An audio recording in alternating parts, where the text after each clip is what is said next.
மகர ராசிக்கு இவ்வாரத்தை பொறுத்தவரை சில சமயங்களில் மனதிலே குழப்பங்களும் சஞ்சலங்களும் ஏற்படும். ஆரோக்கியத்தில் கவனம் செலுத்த வேண்டும்.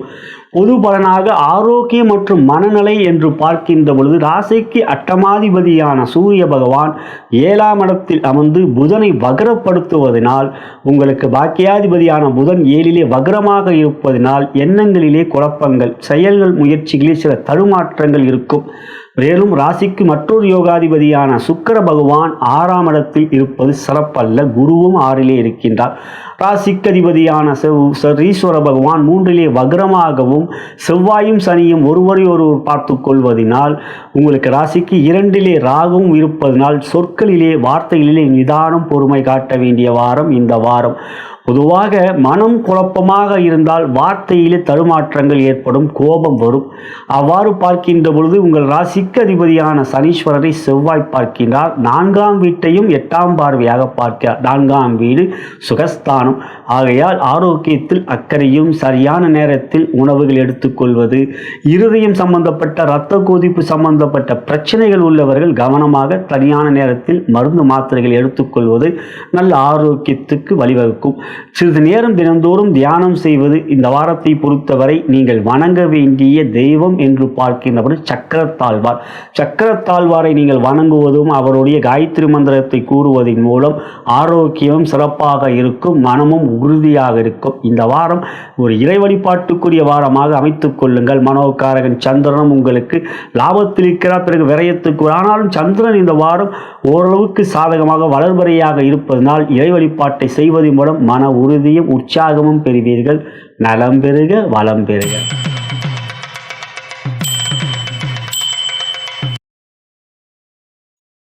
மகர ராசியை பொறுத்தவரை தொழில், வேலை மற்றும் பொருளாதாரம் பார்க்கின்ற பொழுது ராசிக்கு 10ஆம் இடத்துக்குரிய சுக்கிர பகவான் இவ்வாரத்தில் 6ஆம் இடத்தில் அமர்ந்திருப்பதும் புதன் மற்றும் சனி வக்ரமாக இருப்பதனால் பொருளாதார ரீதியாக சில முட்டுக்கட்டைகள், பணப்புழக்கங்கள், வரவு செலவு என்று பார்க்கின்ற பொழுது வராக்கடை இந்த வாரம் அதிகமாக இருக்கும். வரவேண்டிய பணம் வருவதில் சில கால தாமதங்கள் ஏற்படும். ஆனாலும் இந்த வாரத்தை பொறுத்தவரை உங்களுக்கு மனோகாரகன் சந்திர பகவான் 11ஆம் இடத்திலும் ராசியிலும் வந்து அமர்கின்றார். பௌர்ணமி என்று திருவோணமும் வருகின்றது. அன்றைய தினம் நீங்கள் பெருமாள் ஆலயம் செல்வது நல்லது, தவறாமல் செல்லுங்கள்.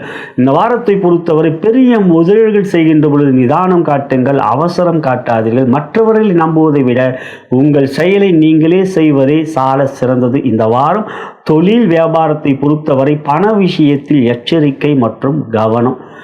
அதே சமயத்தில் உத்தியோகம் என்று பார்க்கின்ற பொழுது சூரியன் 7லே இருக்கின்றார். பெரிய அதிகாரிகள், மேல் அதிகாரியிடம் சில பகைமைகள் ஏற்படும் இந்த வாரத்தை பொறுத்தவரை. எனவே வார்த்தையிலே எச்சரிக்கை, மக ஊழியர்களிடம் நிதானம் காட்டுங்கள். 7லே சூரியன், புதன் வேறு வக்ரம். ஆக நண்பர்களே இந்த வாரம் பகைவர்களாக மாறக்கூடிய ஒரு சூழ்நிலைகள் அமையும். எனவே இந்த வாரம் நிதானம், குரூப் டிஸ்கஷன் போன்றவற்றில், மீட்டிங் போன்றவற்றில் எச்சரிக்கை வார்த்தையிலே.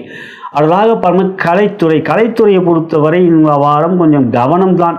இந்த வாரத்தை பொறுத்தவரை சில பண இழப்புகள் ஏற்படும். வெளியிடுகின்ற படைப்புகளில் கொஞ்சம் தாமதங்கள் ஏற்படும். அவ்வாறு படைப்புகள் வெளியிடுகிற சூழ்நிலைகளிலே நீங்கள் முயற்சியில் எடுக்கின்ற பொழுது மக்களிடம் அது போதிய ஆதரவு இல்லாத நிலை இருக்கும் என்று கலைத்துறையிலே இந்த வாரம் கவனம். அரசியலை பொறுத்தவரை மிக நிதானம் தான் இந்த வாரம் தேவை. கோள்கள் அவ்வாறு இருக்கின்றது. ஆகையால் இந்த வாரத்தில் அரசியலை பொறுத்தவரை மக்களிடம் பழகுகின்ற பொழுது எச்சரிக்கை. அலைபேசி, வாட்ஸ்அப் போன்றவற்றில் வார்த்தையில் மிக கவனம்.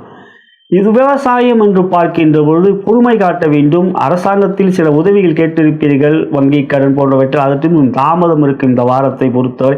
இருப்பினும் இறை அருள் உங்களிடம் அதிகமாக இருப்பதனால் பாதிப்பில்லாமல் இருக்கும். இறை அருள் எப்பொழுதும் நமக்கு துணையாக இருக்கும்.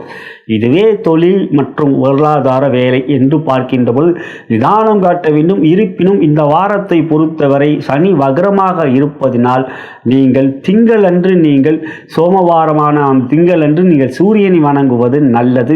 மேலும் உங்களுக்கு இந்த வாரம் மகாலட்சுமி நாளாகப்பட்ட வெள்ளிக்கிழமை அன்று நீங்கள் தினந்தோறும் அருகில் இருக்கின்ற மகாலட்சுமி ஆலயம் அல்லது மகாலட்சுமி அஷ்டலட்சுமி படத்தை வைத்து வணங்குவது மிக மிக நல்லது. பொதுவாக மகராசி அவ்வாறு செய்வது மிக சிறப்பு. அவ்வாறு செய்து வருவதற்கு ரொம்ப நல்லதே நடக்கும். எப்பொழுதும் இறைவன் நம்மளுக்கு துணையாகவே இருப்பார். ஆகையால் இந்த வாரம் சிறப்பு கவனம் என்று பார்க்கின்ற பொழுது நீங்கள் எந்த ஒரு விஷயத்திலும் இறைவனை வணங்கி கணபதியை வணங்கிவிட்டு செயலை துவங்குகின்ற பொழுது வினைகளை அகற்றக்கூடிய விநாயகர் துணை இருப்பார். அவை செய்து வாருங்கள்.